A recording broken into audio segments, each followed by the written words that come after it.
একটা গরিব কাঠুরে প্রতিদিন জঙ্গলে কাঠ কাটতে যেত। একদিন সে পুকুরের ধারে একটা গাছ কাটছিল।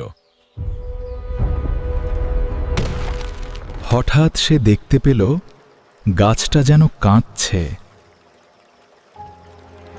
কাটতে কাটতে হঠাৎ তার কুড়ুলটা জলে পড়ে গেল। সে বসে কাঁদতে লাগল, কারণ সে ছিল খুব গরিব। তখন হঠাৎ জল থেকে ভগবান বিষ্ণু প্রকাশ পেলেন। ভগবান বললেন, ভক্ত, তুমি কাঁদছ কেন?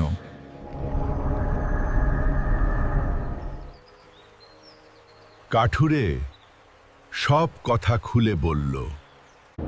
তারপর ভগবান জলের মধ্যে গিয়ে একটি সোনার কুড়ুল নিয়ে এলেন।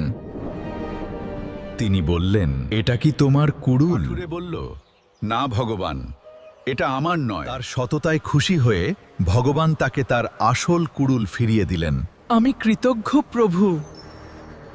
এই গল্প আমাদের শেখায়, সততাই সবচেয়ে বড় সম্পদ।